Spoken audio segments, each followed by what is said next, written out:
eyes in the sky, gazing far into the night. I raise my hand to the fire, but it's no use, 'cause you can't stop it from shining through. It's true, baby, let the light shine through. If you believe it's true, baby, won't you let the light shine through for you.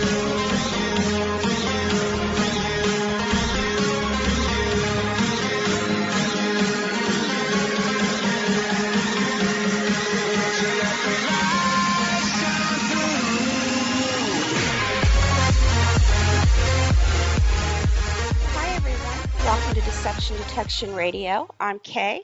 We pray you all had a blessed week. Tonight, it's my pleasure to welcome returning guest, researcher, and author, William Ramsey, back to Deception Detection Radio. Welcome, William. It's wonderful to have you back with us. How are you? I'm doing great. Thanks for having me back. I'm glad to be here. Oh, it's always a joy to have you on. You're so fascinating and have so much information to share. Oh, thanks. You're welcome. I'm going to go ahead and say the opening prayer, and then we'll get started. Okay? Great. Dear Father, thank you so much for bringing us together tonight and letting me have this time to fellowship with William and learn about some of the influences from back in time that are making their mark today, even though it's been years and years, decades. I want to thank you for looking over us and looking over our audience and just putting that hedge of protection around us and the equipment. And I ask you, Father, to lead tonight's broadcast. Let your words become our words. Let our listeners' ears be opened up and their hearts be softened. I pray this in Jesus' holy and almighty name. Amen. Amen. Okay. Well, William, you've written a fascinating book that's called Prophet of Evil, Aleister Crowley, 911 in the New World Order. I recommend our listeners, if you haven't picked up a copy yet, pick it up. It is extremely fascinating. So we're going to talk tonight about the beginnings, where Aleister Crowley, how things started for him. How did he become this twisted individual in our history? William, could you tell us how he started out? Yeah, he was actually born Edward Alexander Crowley. He did not change his name until his early 20s, so he became it and transformed into this kind of occult magus Aleister later on in his life. But he was born in kind of south of Birmingham. It was a place called Leamington Spa. And he was born to a very religious family, a very wealthy religious family. The Crowley family was involved in a brewery. There was actually a Crowley ale. They actually sold food pubs, but they were not only wealthy, they came from a sect of the Christian faith called the Exclusive Brethren. It's actually a subset of what was known as the Plymouth Brethren, this kind of exclusive, very fundamentalist Bible reading. He grew up in a family where they, read from the Bible frequently, and Crowley was actually very knowledgeable in the Bible. But, at a certain point of his life, he rejected that faith. But he was actually a very, very well-known scholar in the Bible later in his life. The person who started the Exclusive Brethren was a guy by the name of John Nelson Darby. And Darby is kind of an interesting kind of literalist. He believed in kind of literalism of the Bible, and he was a dispensationalist. So he had this kind of idea of different dispenses of knowledge and time, which, some people have criticized heavily. But, Crowley, he actually thought that they were mediocre, certain people in the Plymouth Brethren. And he wrote about that. Crowley wrote a very interesting autobiography he called Confessions, and talks a lot about his upbringing in that book. It's 500 pages, Confessions is. But he, recalls about his family habits. He talks about, he always learned about the Bible, the end of the world, salvation, nature of sin, the afterlife. He remembered, he had servants at his house. He remembers the household about reading a chapter of the Bible at breakfast. But he also recalled in his autobiography that he was drawn to Revelations. That, he said, was his favorite book. He wrote, he preferred the dragon, the false prophet, the beast, and the scarlet woman as being more exciting. So he enjoyed, he imagined himself in agony and identified himself. This is what he wrote. He identified himself with the beast, whose number is the number of a man, 666. So he actually, later in life, would call himself the beast and adopt a lot of the imagery that was in the Revelations into his religion of Thelema, the ideas that he put in. He called himself the beast, and all of his female consorts he called scarlet women. And he actually branded them with the mark of the beast, like literally branded them like a person would brand a cow. He would brand them with the mark of the beast, which is a symbol that conjoins a lot of the planetary ideas into this unique symbol that's unique to Crowley. So he actually drew up his own mark of the beast. I think that one of the more important things in his life, Crowley really liked his father, but he died of lung cancer. His dad was actually a pamphleteer.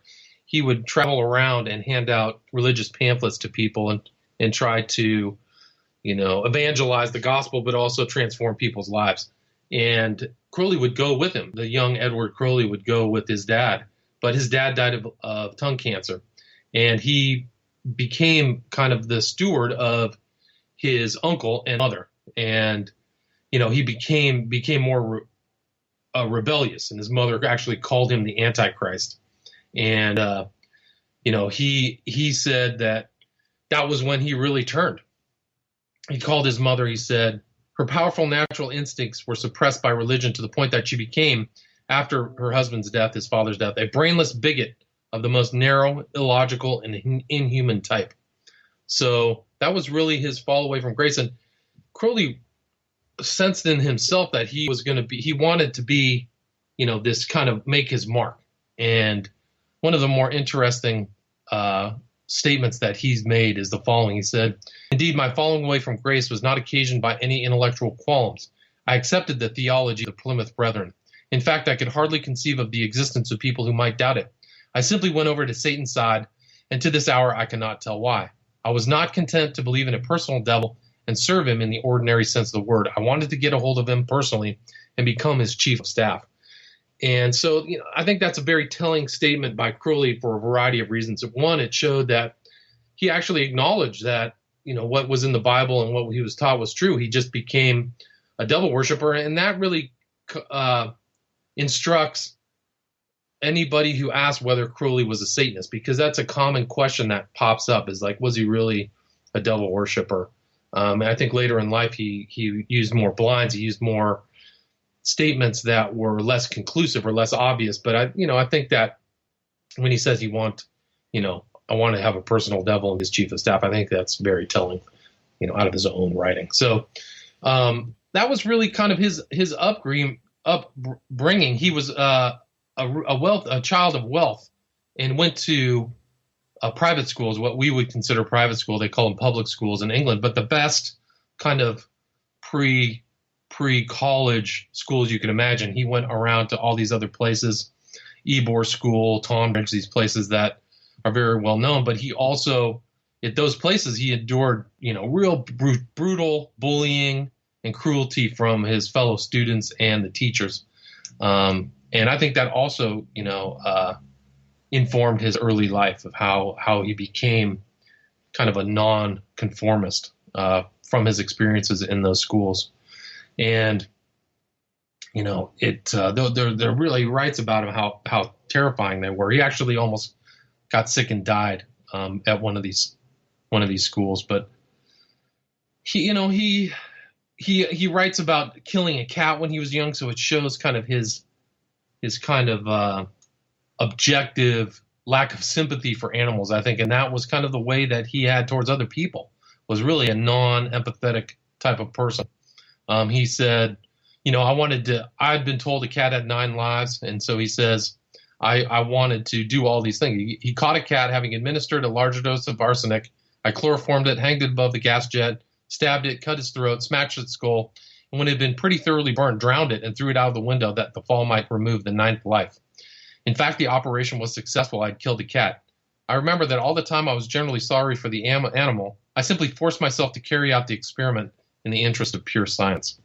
So, and, going on in his life, he was killing animals during rituals and goats and birds, things like that. So he started early with that. And he actually went into, if you look at a picture of Crowley, like I feature a picture of Crowley, one of his more famous pictures on Children of the Beast, where he's just staring at the camera.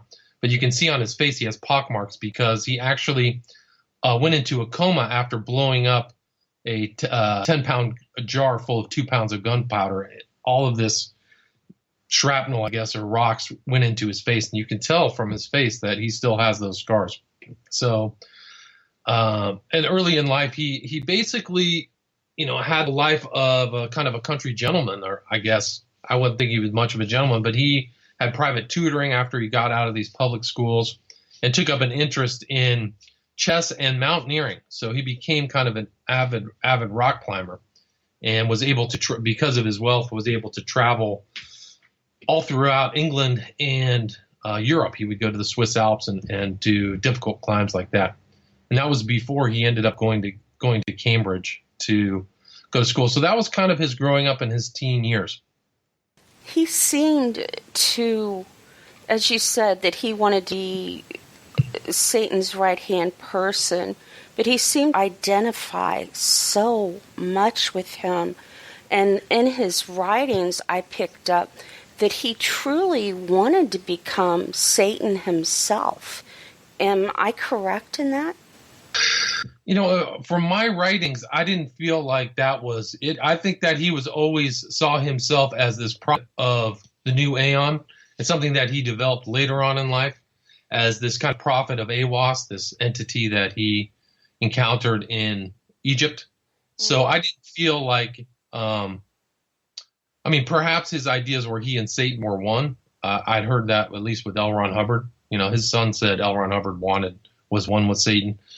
I didn't ever come across anything like that in my readings of Crowley. He definitely saw himself as a position of prophet and also one of the 7 most important people ever. He put himself in the class with Jesus Christ, Buddha. Who else was in that? Just like other Muhammad, all these other great religious, Confucius. So I thought that's an interesting aspect to his personality. It is. These feelings of or ideas of grandeur. Yes, definitely grandiose. And all his writings and behavior can be characterized by all these grandiose statements, his ideas. When he went to Cambridge, he wrote, "I was part of the glories of the past.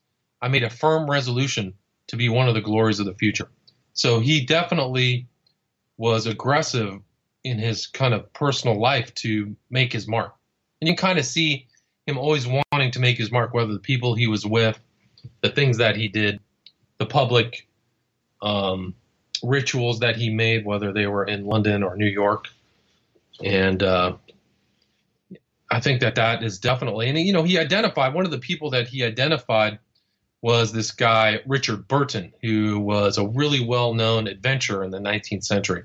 He's one of the first Europeans to go to what was then Arabia and go to do a Hajj to Mecca and Medina.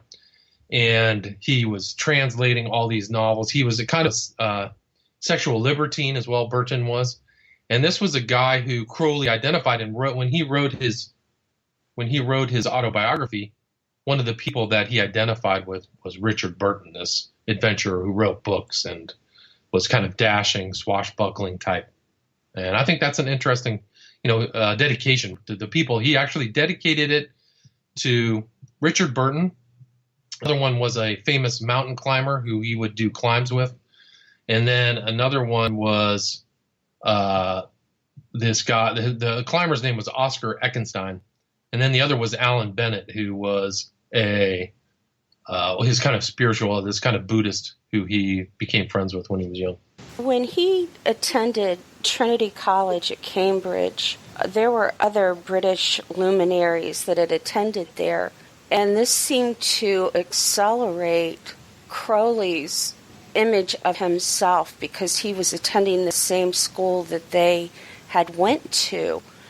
And it took everything up a notch for him, and he became even more evil.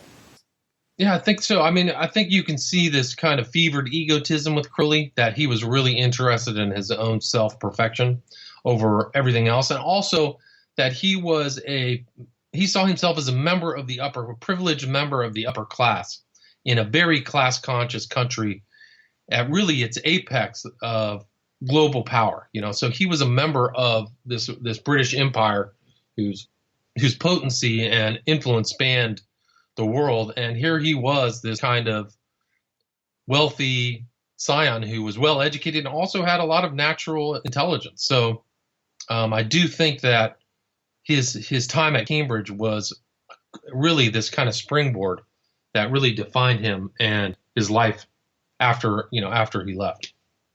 This is when he got really heavily into the homosexuality, which was very frowned on at Trinity College. And during that time period, it was frowned on everywhere.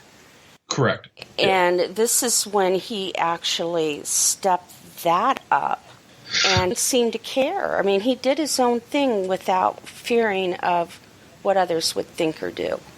Yeah, I think so. I mean, I think he had these friends who were in part of like the drama society there, that he had homosexual, this guy by the name of Jerome Pollitt. He was a female impersonator. And he said the relation between us was that ideal intimacy, which the Greeks considered the greatest glory of manhood and the most precious prize of life. So, he's basically hinting at being a homosexual. And I think that that was also kind of his moment of rebellion was when he went to Cambridge. So, back in that time, it was Victorian England. It was definitely you could be persecuted for being a homosexual. So it was very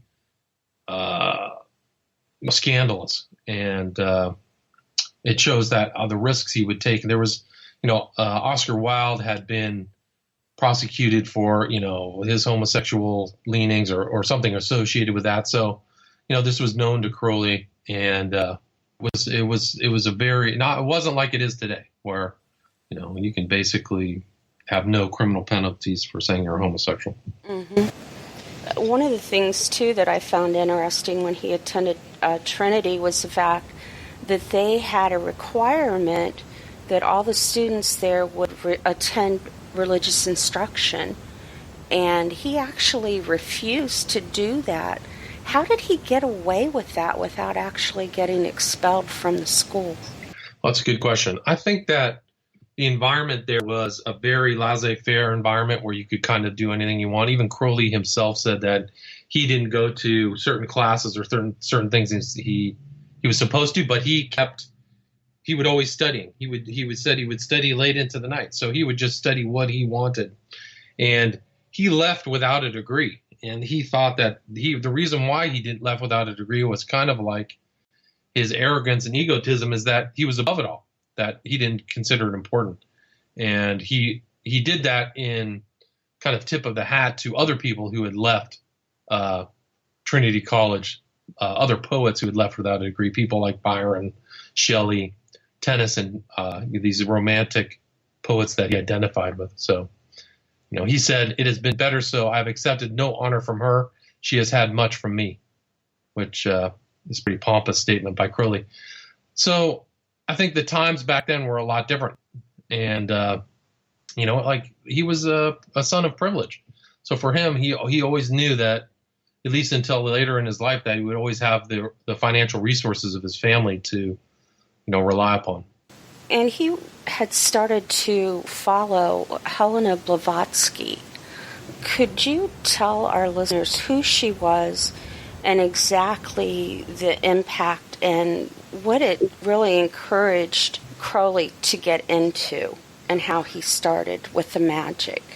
Yeah, so right at that time, kind of in the late 19th century, there was a real resurgence or explosion in interest in ideas that were coming from the East because of the opportunity, opening of travel, and just the interest that was taking place in England. There were all of these people who were searching for this kind of secret knowledge. And one of those people they sought out was helena-blavatski. She started the Theosophical Society that was flourishing there, and she had written a couple of books. One was Isis Unveiled, and those were books that had a lot of influence. And so she believed that there were these hidden masters that were guiding humanity, and she was in contact with them. She would call them the Mahatmas. The Mahatmas are Great White Brotherhood, and they had this place in Tibet, far away, and in some other, faraway place. So she believed that, she had the ultimate truth that would be revealed to humanity, and she had this kind of Hinduistic anti-Christian ideas, and this was something that influenced a lot of people around there, particularly Crowley. And so this was kind of where Crowley became this person who sought out the secret knowledge. And so he actually sought out people like that. And one of these people that he sought out was a guy who wrote a book called the Secret. I can't remember the name of it, but basically he started looking around and became interested in the occult. And one of the people who was around that time was Blavatsky. She had a huge impact, it seemed, on him, because he saw that as the open door, that he could get into that, and then it would just open more doors for him. And that's when he started getting into the climbing, the travel, and he was fascinated with death. And not just from the cats he killed, but just death in general, which creeped me out. Yeah, I mean, I think so. I think he identified it with that darker aspects of the occult, and that's why he made the number 11 one of the most important number in his whole system, which the 11 is the essence of all that is sinful, harmful, and imperfect. So that's what he really identified with. So he even later in life he said, "I'm a black magician, and I'm also a very good black magician." So that's something he identified later on in his life, and that's why he joined the Golden Dawn, which was really this kind of other society, kind of like Theosophy, that was around in that era of the turn of the century England, and that's really how he springboard. And when he started writing his own religion, he integrated The Voice in the Silence, which was a book by Blavatsky, into his kind of core curriculum, which is interesting. But yeah, I mean, then the Golden Dawn stuff. So the Golden Dawn was a post-Masonic order. It was something that people went to beyond Masonry. And there were these kind of well-known, educated people who ran it. But the person who influenced Crowley the most was a guy by the name of Samuel Liddell Mathers. He took the name McGregor Mathers, which is interesting because this was kind of like the idea that Crowley changed his name to Aleister. But this guy, McGregor Mathers, who is the member of the Golden Dawn, he was interested in the Kabbalah, the Goetia, all of these old grimoires. This is kind of like a kind of common thing in the occult. These people are always looking for this old magic, the old knowledge. And that was something that McGregor Mathers was interested in. And that was something that, Crowley himself called him a magician of extraordinary attainments and a scholar and a gentleman. Coming from Crowley, that was a high compliment.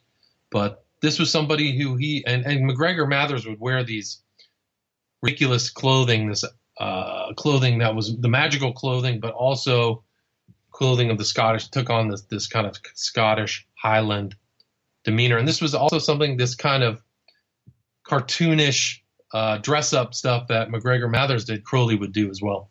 So really the person that, in the early influences, the person that really influenced him was this guy from the Golden Dawn, McGregor Mathers. Now, Mathers, if I remember correctly from the book, isn't he the one that gave such critical critiques of Crowley's writings to where he almost made fun of him? Eventually, they would turn on each other. I think that McGregor Mathers was really his ideal, and then eventually they would turn on him.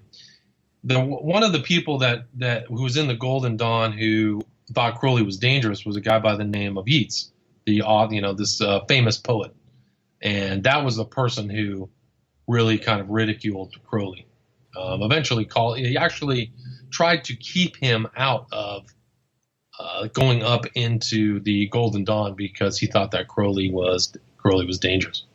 But yeah, so I mean, there were people that he ran into. Eventually, the reason why McGregor Mathers got angry with Crowley is because Crowley, in time, would take all of the Golden Dawn material, which he had made an oath to keep secret, and publish it. So they ended up in court together, and the local judges in the time thought this was like a remarkable event because both of these two magicians were fighting each other in court over, their secret documents. And but yeah, Bennett was really kind of this master over Crowley, and Crowley would call him the master in time. But eventually, Crowley would try to supersede his earlier master, McGregor Mathers. And what kept him from advancing, he wanted to advance at a super fast speed in rank through the Golden Dawn. Correct. And it was eventually, wasn't it, his homosexuality that kept him, or they believe, that kept him from advancing? Yeah, I mean, I think that's it. Yeats and other people within the Golden Dawn considered Crowley dangerous, and that was one of the reasons. There was a first order, and then there was a second order. And so these people were trying to keep Crowley from going up to the second order. And Crowley did an end around and went to Paris to go see McGregor Mathers, who was living in Paris at the time, to allow his ascension into the second order. So he was given this kind of second order thing by McGregor Mathers, and that was really one of the straws that broke the camel's back of the Golden Dawn itself, and broke it all up because they started infighting, and eventually, within the next couple of years, the Golden Dawn would fall apart. And then it seemed to escalate even more when he and Alan Bennett actually moved in together. That's right. So Bennett, this one person who he really also considered to be a guiding light, lived together. They did rituals together,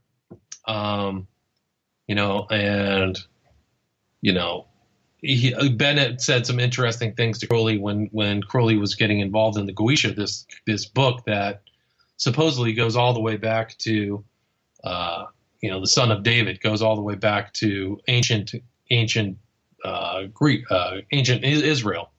And, basically Goetia is this old Kabbalistic thing that has the 72 demons.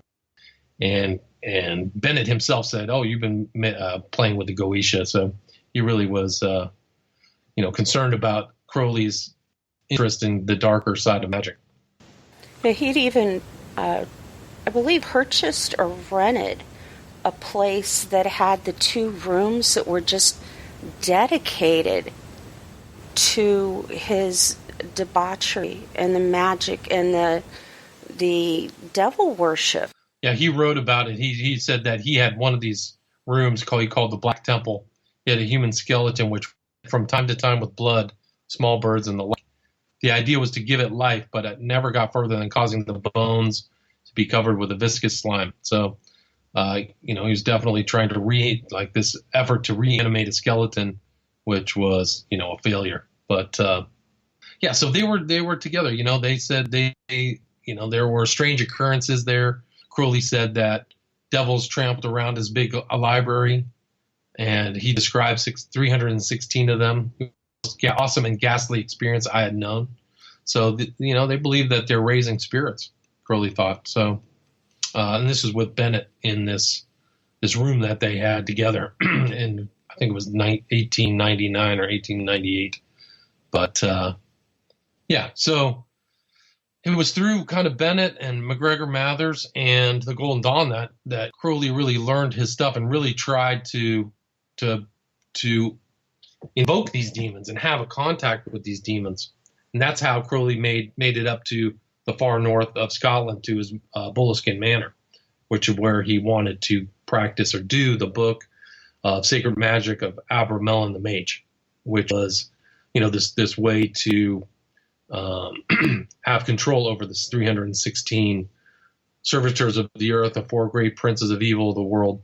And, that place, the place that he moved into right there at the turn of the century, has a kind of notorious reputation, this Boleskine Manor. I thought it was extremely interesting how much time and effort that he put into spending time with these evil entities, the demons and Satan, how he had time to do anything else. Because some of the rituals, they would last for days. Days, yeah. A lot of the rituals he would call working, but, a lot of like the Boleskine Manor, the Abramelin workings were lasting for months. He had to get all of these robes, oils, implements, and stuff like that to be able to do the ritual. Some of them would take days. He would do writings every day about what he was doing. And, it's pretty unique to think that he was spending months to do. I don't think he ever completed the Abramelin ritual because it took so long, but he claimed to have results from doing the Abramelin ritual. He said that Boleskine became people with shadowy shapes sufficiently substantial as a rule to be almost opaque. And then that was kind of Boleskine had this reputation for being haunted, at least from that date. It is so creepy, and I'd like for the listeners to know that he wasn't just contacting these spirits. He had a physical relationship with these spirits where he would engage in total intimacy with them. That was just, to me, the height of the debauchery. Yeah, I think that he would definitely try to ask him questions and try to receive answers through his Scarlet Women and write them down. So, I think that there's definitely this, he tried to, Crowley had a ring where he could supposedly raise the devil using this ring. So he was definitely having these long-term. He would pray to Aiwass, this being that he encountered in 1904. He prayed to Aiwass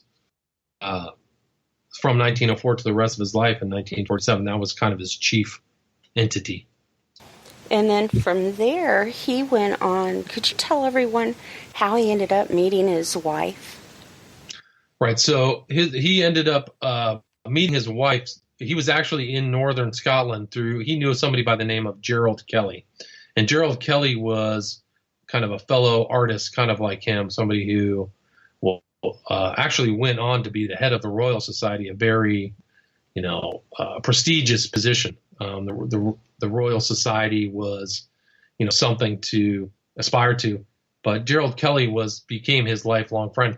Gerald Kelly actually ended up being friends with people like Ian Fleming and Mom too. So these guys kind of all knew each other, which I find very interesting. But he met Gerald Kelly's wife, Rose. Rose was his sister, and during his time north, Rose was having marital problems, or she was having an affair with a married man, and Crowley proposed that she married him, and that was how that relationship started. So Rose became, they became a married couple, and Crowley, being the kind of wealthy only son of a wealthy family, the Crowley family, took her on a global tour. They went all around the world: Paris, Marseille, Naples, Cairo. That was kind of the first interesting relationship with a woman. That was his first Scarlet Woman, and it was with her. They traveled to the King's Chamber, the main pyramid there in Cairo, and that was kind of this. It was through her that he had his kind of the receipt of the Book of the Law in Egypt, what he considered to be the most important event in his magical career. Could you talk about that a little bit because of the white light? Yeah, so he was, when they were in, Crowley believed that he could raise astral light. So he talks about being in the dark king's chamber with Rose with a, ultraviolet astral light. He says, I saw the king's chamber was aglow as if with the brightest tropical moonlight. The pitiful, dirty yellow flame of the candle was like a blasphemy, and I put it out. The astral light remained during the whole of the invocation for some time afterwards, though it lessened in intensity as we composed ourselves to sleep. So, he believed he could use magic to do that. I've never heard of that, but I find that very interesting. But that was, sometime in 1903, 1904. And because the vision was given to her, was she involved in any way in the same beliefs that Crowley was? Not at all. And that's kind of what Crowley himself considered to be a validation of what was happening, is that she really didn't know anything about his esoteric knowledge, his occult leanings and learnings. She was very, according to him, unknown. So when these gods kind of said to Crowley, they are waiting for you through her, he took that as, a very meaningful statement. So, and that's what happened. It was sometime in March in 1904 in Egypt. They'd actually traveled through Egypt to east to either India or China, and then on their way back, this was the event that started Crowley's receipt of the Book of the Law, which happened over 3 days. And he had asked, her, and she said he was waiting was Horus. Horus was this hawk-headed god of ancient Egypt. So it was interesting. They had gone to the Bulaq Museum, the Egyptian museum, and found this stela inside a exhibit, and that exhibit number was the number 666. And that stela, this kind of stela that had Horus in a god form, would be an important relic in all Thelemic rituals, and in any kind of temple that they would create. They were supposed to include the stela, what Crowley called the stela of revealing, and included in any of his kind of rituals. So you see like these pictures of people in modern days with this strange Egyptian stela, and that traces back to this event in 1904 in Cairo, Egypt. When he was writing everything out, it was almost like he was channeling. Yes, I think that that's what he would say. I mean, he said that when he did some rituals, he did some rituals and sat down, and he said that there was a voice, rich tenor or baritone, over his right shoulder, with a being of intelligent power, immensely subtler and greater than what we can call human, and dictated to him as a scribe. So he said that, I think one of his quotes was that, he was not in his power as he was writing over those 3 days. And, that's where the Book of the Law really came from, is from supposedly this moment, he said, here it is, I'm proud of my personal prowess as a poet, hunter, mountaineer of admittedly dauntless virility. Yet I was being treated like a hypnotized imbecile, only worse, for I was perfectly aware of what I was doing. My own unconscious was thus in alliance with Awas, this entity. Taken between two fires, my conscious self was paralyzed so long as the pressure lasted. So, I think that, and that happens, there are many instances in of the occult and of famous people channeling books, so they've been in kind of a trance and writing. There are these practices known as automatic writing, where they get in a trance, where they let their body be consumed by another. So I think that this is what he is claiming happened to, and he said here, forced to conclude that the author of the Book of the Law is an intelligence both alien and superior to myself, yet acquainted with my inmost secrets, and most important point of all, that this intelligence is discarnate. So he's clearly saying it's something out of himself. And he's basically scribbled this book over 3 days. You can tell that it's interesting, too, because the actual text of the original text of the Book of the Law exists. And you can tell that Crowley did very little changing or writing. It was all just in the stream of consciousness. There are some editions that happened later, but It's very, very few. And, so that was the Book of Law, and that became the kind of centerpiece of Crowley's religion of Philemon. It had all these cryptic statements. It was broken into 3 parts for the 3 days that he was supposedly being dictated to by Aiwass. And each part is different, but the final part is by Horus, which is a very vicious, aggressive statements in the book. So people, a lot of occultists and writers have really tried to analyze it and try to divine secret importance in some of the more cryptic statements that are in the Book of the Law. Some are very, some aren't. And, there's very arcane references to a variety of different religions and ideas and statements. And so it's a pretty remarkable book. So much of what he wrote was blasphemous. Yes, no doubt. It's the book, you did such a great job including everything about him. But when I got to Crowley's actual writings, they disturbed me to the deepest point of my being. Yeah, it's really intense. It's very evil. There are really vicious anti-religious statements in there.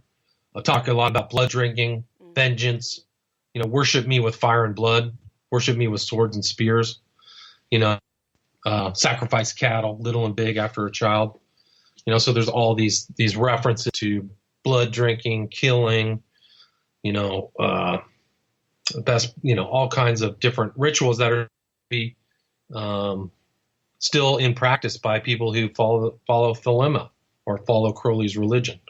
So, these things are supposed to actually breed lust for power and lust in the recipient, which very unchristian statements, like that's actually supposed to, and that talks about the cakes of light, it kind of ties into this whole Pizzagate where there's this blood of animals and stuff like that, Yeah. And there's some writings in some pizza stuff, and we don't have to get off topic, but there's stuff in there they talk about Thelema and about love. So there's some of the central concepts of Crowley were love and Thelema and agape, will and love. And some people make, some statements about that in those emails.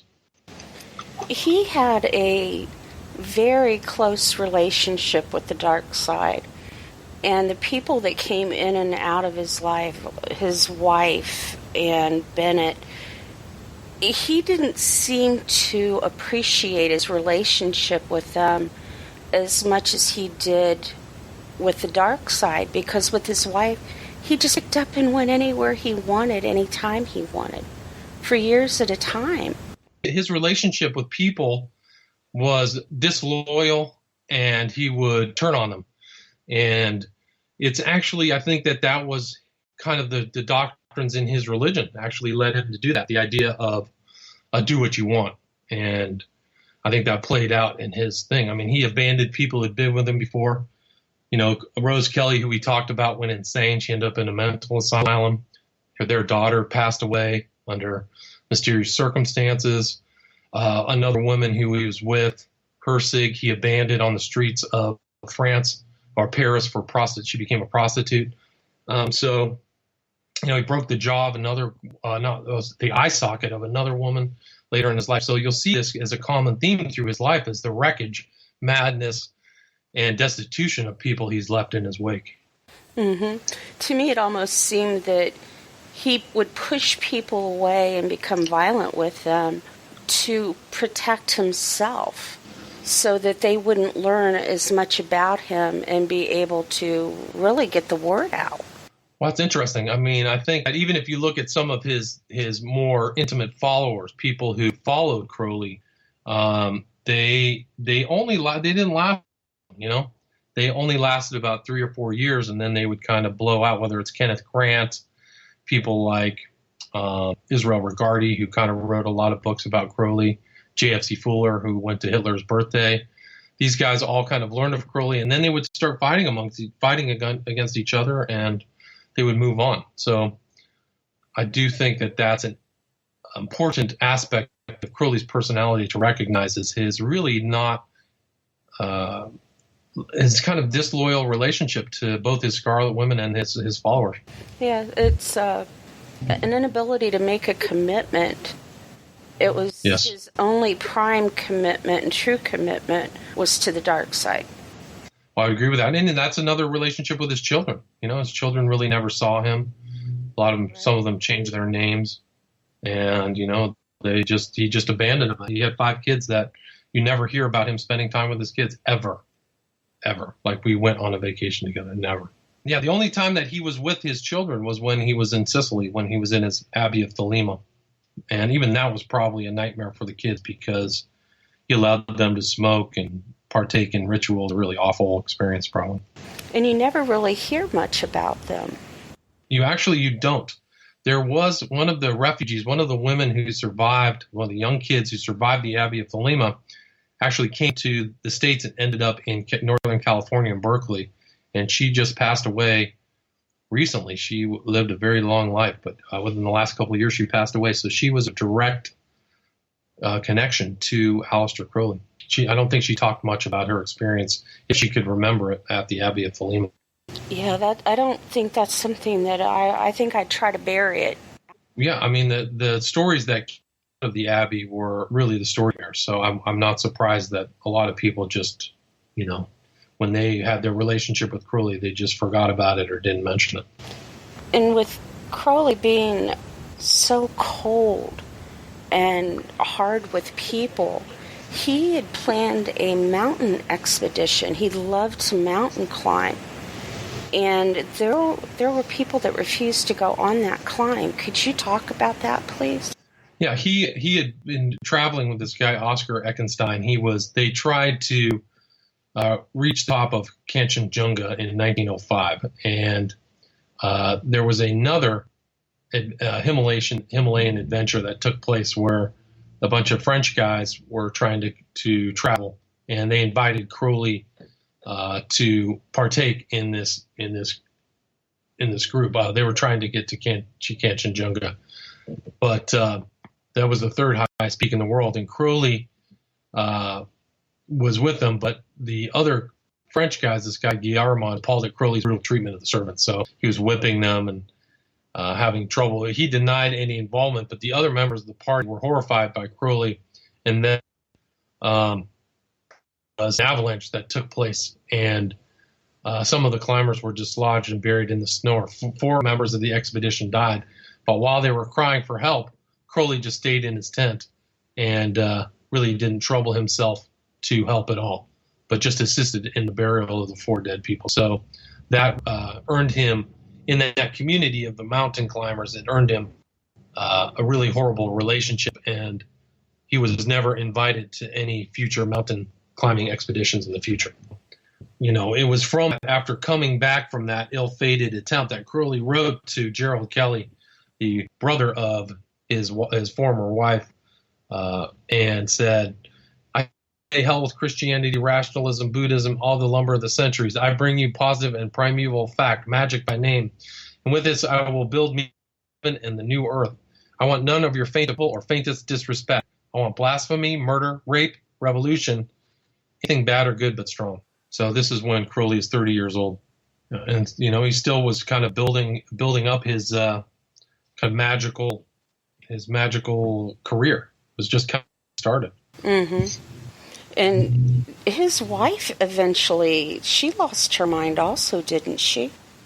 Eventually? Rose Kelly did, yes. She ended up in kind of a institution for people who drink too much. So okay, that's right. It was a really bad experience for her. During all this, then Crowley is still trying to advance himself through the ranks with the Freemasons and everything. It was interesting how he went about this, because he would just be at one level and then the next thing you know he's at a higher level, but no one put him there except himself. Correct. Yeah, he took a line. I mean, his advancement to the 33rd degree is disputed among Masons because it was provided to him by somebody in Mexico. He might have gone through some ranks just by his own. He granted certain ranks to himself as he, ipsissimus, he said, I've reached the grade of ipsissimus. There was really nobody granting him that. So it was interesting that that's kind of the way he progressed. Is now I'm now Magister Templi, a master of the temple, things like that. And pretty pompous. And those ranks were kind of self-granted. Mm-hmm. And then what happened after that? How did he spread his evil? Well, he was always writing and practicing magic. So he was constantly writing. And then he came in contact prior to World War I with a member of the OTO, the Ordo Templi Orientis, and became a member of the OTO.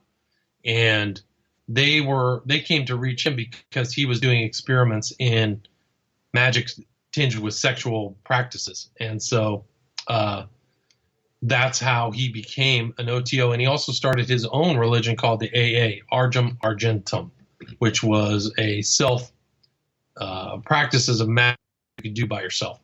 So that's the way he was spreading and kind of spreading out his occult knowledge. All the while writing, he created his own encyclopedia called that people could reference. So he was very much trying to expand his repute and his impact by getting followers and still writing all of these magical treatises. So by the time he was 30 or 35, he was, a very well-schooled magician.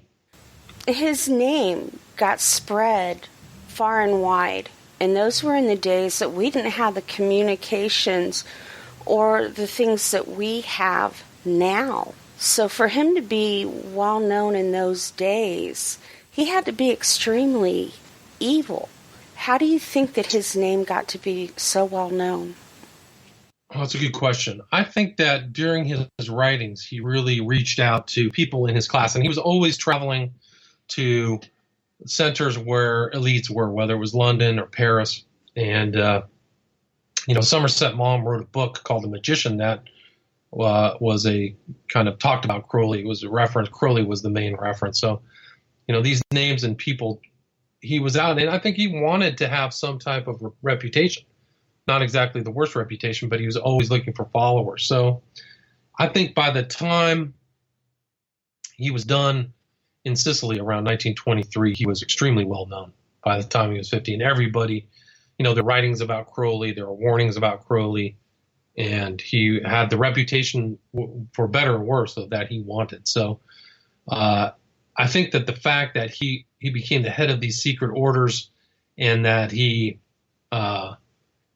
was really kind of one of the chief occultists who, he really was a great scholar. I think people looked to him for knowledge, and he had earned that kind of title as a magus, as a very intelligent, well-referenced person. And so I think that that's why he's still a well-known figure. I think that that's why occultists always go back to Crowley as a baseline, not as much Blavatsky or maybe a little bit of, some of these other Masonic people, but Crowley still is kind of like an exemplar for occultists.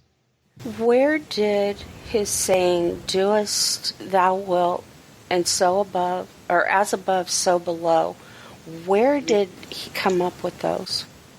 Well, the idea of "do what thou wilt" references, it goes back to Nese Boudras. It goes back through actually the Monks of Medmenham, which were the Hellfire Club that was in London.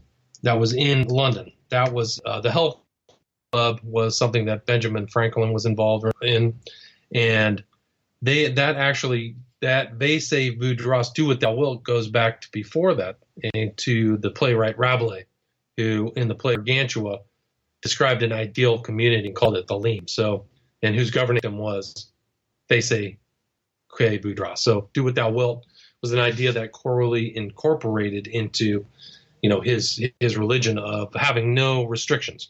He thought that was really the ideal life for human beings. So that's where, and "do what thou wilt," he kind of codified it into a religion where "do what thou wilt shall be the whole of the law" is 11 syllables, 11 words. So he was a person who re-systematized those concepts into his religion of Thelema. as above, so below goes back to Hermes Trismegistus. It's some other part of the Western tradition, but it comes, I think, from the Emerald Tablet, which is a concept in magic that I think that what you do here affects the other planes, or and so I think that I don't really totally know what that magical principle is, but I think it means. I gathered when I read that, and the first times I'd heard it, as a twisting of the scriptures, because it says, "What you reap on earth, so you shall reap in heaven." Interesting. Yeah, I honestly can't claim to really know what that means. And I know next week we're going to get very in depth of how he has influenced the world today. But do you believe that Crowley paved the way for Hitler and the likes of him?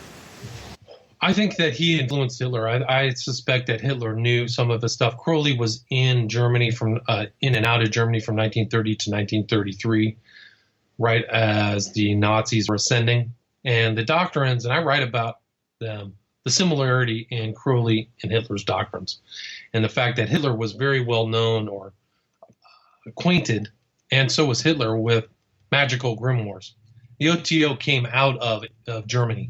It was a German secret society from the 19th century, which Crowley became the head of in 1925. And I think as an occultist, and there is knowledge of an attempted connection between Crowley and Hitler through one of Crowley's followers by the name of Kunzel. And then also J.F.C. Fuller, who was an old friend of Crowley's, who went to Hitler's birthday and actually talked to Hitler. So I do think that there may have been some cross-fertilization in ideas. How much of that contact is legit? Historians really haven't, at least Western historians, perhaps German historians have, but they haven't really nailed down any physical or personal contact. But the ideological contact, I think, is really almost their ideas about humanity and the future and the ideal population are really carbon copies. They're very, very similar. I talk about that, about kind of the idea of an aristocracy ruling over the masses. And I think, the Nazis kind of were a party who ruled over everything, and their ideas about breeding people and the triumph of the strong over the weak, and the power of the will. The will is powerful. And if you read Hitler's speeches and his talks to the German people, he was talking about, I have the will. He would say that often. So I do think that they're similar. I think there's a lot of room for investigation into that, but I think that the similarities now, I think are pretty obvious. Yes, they are. And as I said, this week we've been covering the beginnings of Crowley and exactly what he was getting into to set us up for next week's episode. Is there any part of Crowley's life that we have missed so far that you feel has a definite impact on what we'll talk about next week? Well, I think that just the notion of Crowley of establishing himself as the prophet of this new religion, and the fact that he is setting the stage for what he really wants to do is a foundation for further magicians. I think that is a vitally important aspect of what we're talking about, and how that intent by Crowley has played itself out into the 20th century and into people who have also shared his idea to impact humanity and culture. So I think that understanding that aspect of Crowley and his intent, I think, is important. Well, this has been extremely interesting tonight, and as I said, I'm absolutely fascinated book, and I recommend it. Before we close tonight with the closing prayer, could you please let people know where they can contact you, where they can purchase your book, and you've written other books too. Correct. Yeah, I have 4 books out there. I've got Aleister Crowley's The Prophet of Evil, Aleister Crowley, 9/11, The New World Order. I have a book about the West Memphis Three called Abomination, Devil Worship, and Deception in the West Memphis Three Murders. My most recent book is Children of the Beast, Aleister Crowley's Shadow of Humanity, which I just put out on Amazon, so people can pick that up. And then I also have Aleister Crowley, a visual study, which is really just more picture kind of book about Crowley. But those are all available on Amazon or at my website.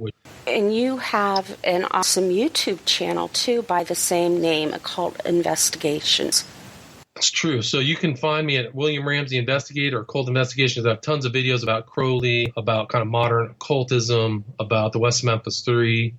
And, so, feel free to check that out. Subscribe if you get a chance. And anyone who is listening tonight that did not hear our previous interview with William Ramsey, we conducted one on his book about the West Memphis 3. It's very detailed, and honestly, it's one of my favorites. So if you want to hear more and you want to hear more with William Ramsey, make sure you check that out because we really get into depth. So, William, it's been wonderful tonight. I'm looking forward to our episode next week. Likewise. You please say the closing prayer for us tonight? Of course. Dear Lord, thank you very much for bringing us together, Kay and myself, to talk about pretty disturbing subjects, although I think it's important to bring light to them. I thank Kay for her show and for allowing me to be on the show. I hope that the information that we've shared with the audience is edifying and then brings them to a better understanding of the battle humanity is in right now against good against the forces of evil. So I pray that this helps people to make good decisions and recognize that there are wolves and evil people in the world like Aleister Crowley, but to have a better understanding so they can see evil and what its impact upon other people is. So I thank Kay again, and we ask, Lord, that you bring this information upon our hearts and help us to do your will in the name of Jesus Christ. Amen. Amen. Thank you very much, William. Thank you, Kay. You're welcome. Thank you, everyone that's tuned in. We pray that you all have a blessed week. And that's it for tonight, folks. Good night, everyone.